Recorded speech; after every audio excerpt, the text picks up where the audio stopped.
안녕하십니까. 오늘은 윤리학연구소 5번째 이야기를 하도록 하겠습니다. 오늘의 내용은 유기적 인식론이 되겠습니다. 유기적 인식론이라고 하면 좀 생소할 겁니다. 인식론, 존재론, 실존주의 이런 형태의 우리는 일반화된 용어로 많이 사용하고 있는데, 인식론 앞에 유기적이라는 말이 들어가는 것은 되게 생소하게 생각을 할 겁니다. 그렇지만 생소할 건 하나도 없어요.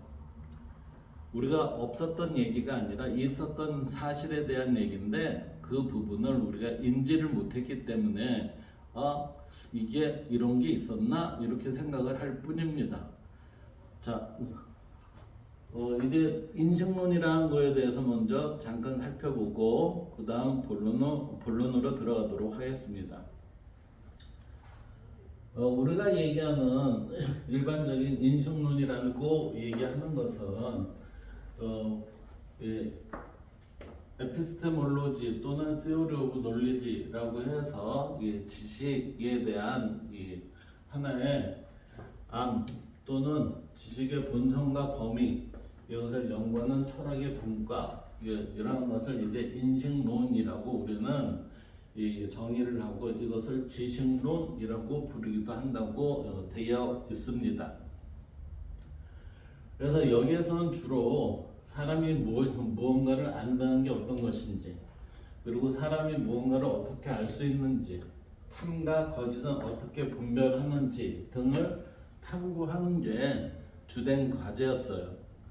그래서 이러한 인식론에 대한 개념을 구체적으로 분석해 살펴보면 다음과 같이 살펴볼 수 있을 것입니다.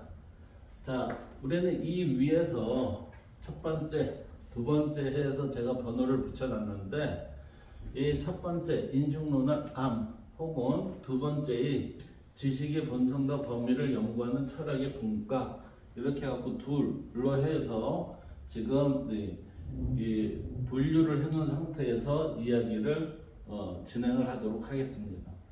자, 1의 알의 의미는 지식의 범주를 넘어갈 수 있어요. 이때에 있어서의 우리의 알미라는 것은 지식적인 부분뿐만 아니라 지식이라고 하는 그 범위에서 좀 확장될 수 있다라는 그러한 의미입니다. 왜냐하면 일본의 알은 보이는 영역에서 보이지 않은 영역으로 확대되어 해석될 수 있기 때문에 그렇습니다. 그리고 이러한 확대 해석이 가능하다는 것은 인간이 매개체가 되어서 보이는 영역 그리고 보이지 않는 영역을 모두 이해할 수 있는 연속성을 가지고서 그러한 알의 관계를 우리가 알 수가 있는데, 그것을 우리는 유기적 관계 이렇게 표현할 수 있다고 생각이 됩니다. 이러한 유기적 관계로 볼 때 인식 주체에게는 보이는 영역, 보이지 않는 영역은 분리된 게 아니에요. 이분법적, 이원론적으로 분리된 게 아니라 이것은 연속성으로 이어지는 이론적 유기적 관계로 볼 수 있다는 겁니다.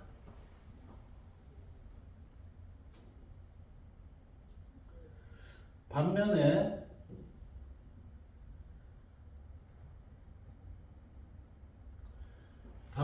인식론이 두 번째인 지식의 본성과 범위를 연구하는 철학의 분과라고 이렇게 분류가 됐을 때, 이러한 표현은 인식의 의미가 생각과 사고를 통한 지식으로 다룬다는 의미로 이해될 수가 있겠죠. 그래서 우리는 생각과 사고를 통한 지식으로 다룬다는 의미는 단순히 머리, 두뇌로만 다루는 생각의 논리나 사고의 논리, 이쪽으로 한정이 돼서 생각할 수밖에 없지 않는가. 따라서 우리는 1번의 알의 의미는 알의 주체인 인간을 매개로 알아지는 인식인데, 이 인식에는 두 번째인 이 생각과 사고만을 통한 것뿐만 아니라 이번에 이러한 내용뿐만 아니라 2번을 포함한 모든 유기적 관계의 알무로 이해해야 한다라고 저는 볼 수 있다고 봅니다. 그래서 이러한 모든 유기적 관계의 알의 의미는 알의 주체가 인식하는 방법이 보이는 것은 생각과 사고로, 그리고 보이지 않는 것은 유기적 인식으로 알 수 있는 유기적 관계로의 알의 결과로 표현될 수 있다라고 이렇게 해석을 할 수 있어요. 그래서 우리는 유기적 인식의 의미를 정확하게 좀 더 구체화해 보기 위해서 개념을 정리한 후에 유기적 인식을 통한 알을 유기적 인식론으로 표현될 수 있음을 살펴보도록 하겠습니다. 자, 유기적 인식을 정의하기 위해서 먼저 우리는 인식한다. 인식한다는 의미를 이해해 보도록 하겠습니다.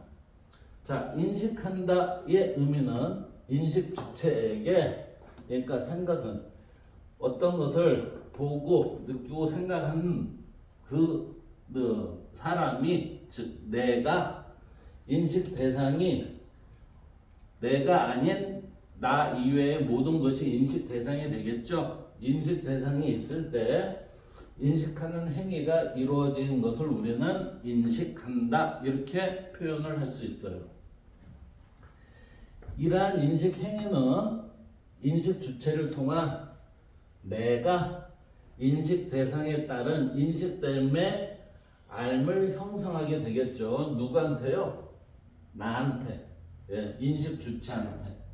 따라서 인식 주체가 인식하여 알게 된 인식됨의 알은 인식 주체가 내가 인식하려는 인식 대상으로 보이는 것과 보이지 않는 것, 보이는 것과 보이지 않는 것이 모든 것이 인식 대상에 속하게 되는 겁니다. 이러한 인식 주체로서 이러한 인식 주체로서 이 두 부분, 즉 두 부분이라는 것은 보이는 영역과 보이지 않는 영역을 하겠죠. 두 부분을 나누어 보는 존재로서의 인식 주체가 아니라 우리는 인식 주체가 두 부분이 나에게 함께 보여지는 동시의 영역이라고 할 수 있을 것입니다. 근데 동시의 영역으로 알 수 있게 되는데 우리는 그것을 잘 인지를 못하니까 아니다 라고 이렇게 표현을 하게 된다는 거죠. 그래서 인식 주체로서 두 영역 중에 눈에 보이는 것은 경험도 하고 체험도 할 수 있겠죠. 그러나 눈에 보이지 않는 것은 모두에게 공통되지 않은 경험이나 체험을 통해 체득된 어떤 것이라고 표현할 수 있을 겁니다. 왜? 지금까지 그러한 대상에 대해서 표현을 할 때 우리는 플라톤 같은 경우에는 이데아라고 했고, 석가모니 부처 같은 경우에는 공이라 했고, 그리고 이제 하나님 같은 경우에는 이제 별도의 개념으로 이제 다양하게 설명은 되고 있죠. 그래서 인식 주체로서 어떤 것을 알게 될 때 그것을 일부에서는 직관이 아닌가 그렇게 얘기를 하죠. 그런데 직관이 아닌가라고 주장을 하는 거에 대해서 저의 경우에 있어서는 직관으로 발생되는 어떤 것도 있겠죠. 그렇지만 직관이 아닌 어떤 것도 있다는 겁니다. 그래서 그것을 직관으로 이렇게 알게 된 상황일 것을 인식 주체인 내가 그것을 우리는 알다 혹은 알았다 라고 말할 수 있는데, 이렇게 말할 수 있는 것을 우리는 앞에 보이는 거에 대해서는 이렇게 쉽게 표현해도 되지만 보이지 않는 거에 대해서는 우리는 항시 뭐라고 표현을 했냐면은 깨달았다 라고 이렇게 표현을 많이 해요. 그렇지만 안다는 의미는 내가 깨달았다 라는 그 표현을 함께 가지고 있어요. 그래서 우리는 이렇게 보이지 않는 것과 보이는 것을 알게 됐을 때 우리는 이렇게 말할 수 있습니다. 알미라고. 알. 그래서 이 알의 의미는 알다와 깨달았다 이것을 동시적으로 가지고 있는 의미가 된다라고 이렇게 봐야 될 겁니다. 그러므로 깨달았다는 의미는 직관적 암도 있지만 그렇지 않은 암도 있기에 이것을 직관적 암이라고 단정한다는 것은 극히 편협한 사고다. 저는 이렇게 말하고 싶어요. 따라서 내가 이해하지 못한다고 해서 직관적 암으로 단정하는 것은 암에 지닌 포괄적 의미를 이해하지 못한 결과라고 봅니다. 그래서 이러한 결과는 생각한다고 사고한다라는 것이 단지 두뇌의 논리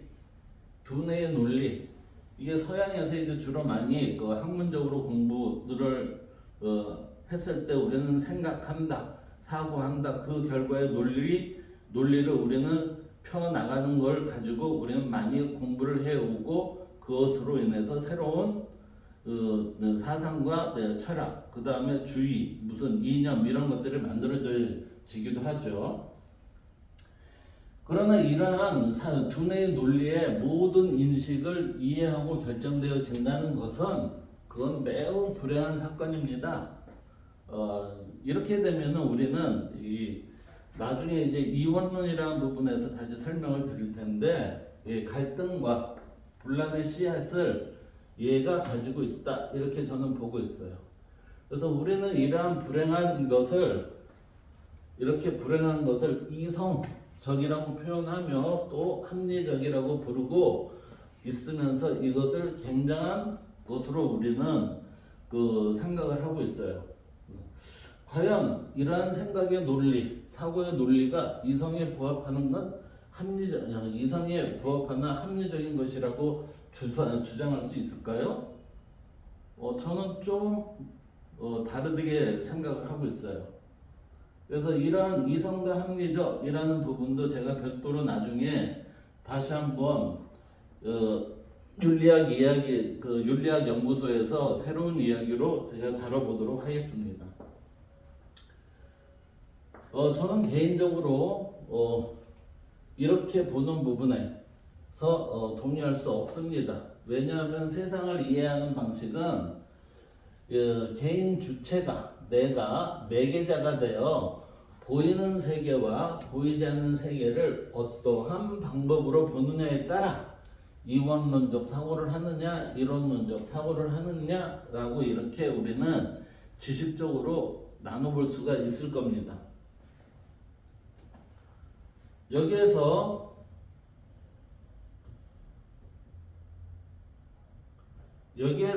이원론적 사고의 바탕이 되는 것 이거는 두뇌의 논리 즉 생각의 논리, 사고의 논리에서 비롯됐다고 저는 보고 있으며 그리고 이론론적 사고의 바탕이 되는 것은 지금 여기에서 말씀드리는 유기적 인식 이러한 체계에서 비롯됐다고 볼 수 있을 것입니다. 그래서 유기적 인식론은 인식 주체가 이론론적 사고의 체계로 보이는 세계와 보이지 않는 세계의 두 영역을 바라보는 인식 방법이라고 할 수 있을 것입니다.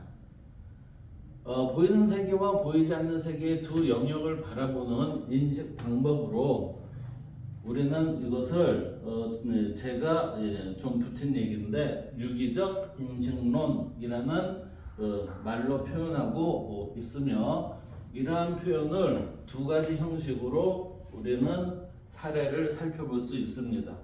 첫째는 언어적 표현이고 두 번째는 그림으로 표현된 거예요. 그래서 언어적 표현은 석가족의 태자였던 석가모니가 태어날 때 청상, 천하, 유아, 독전이라는 형태의 것으로 나타낸 것이고 그림으로 표현된 것은 우리는 라파엘로의 그리스 아테네 학당에서 플라톤과 아리스토텔레스가 보여준 손의 서로 다른 모습이라고 할 수 있을 것입니다. 그러한 모습으로 지금 우리는 이 그림에서 살펴볼 수 있습니다. 여기에서 이거는 석가모니 태자가 태어나면서 했다는 행위이고, 이 아테네 학당을 들어오면서 여긴 플라톤과 아리스토텔레스가 이 손에 대한 모습으로 이 세상을 표현을 했다라고 이렇게 우리는 배우고 있죠. 그래서 이러한 두 가지 표현은 인간이 보이는 세계와 보이지 않는 세계의 매개체가 되어, 두 세계에 대한 매개가 누굽니까? 나입니다. 나, 우리가 되어 두 세계를 인식하는 유기적 인식론의 주체임을 보여주는 사례입니다. 이러한 사례를 보면 우리가 유기적 인식론은 없었던 게 아니라 우리는 있었던 부분에 대해서 알지 못하고 그것을 활용하지 못한 우리의 삶을 살고 있었다라고 볼 수 있겠습니다.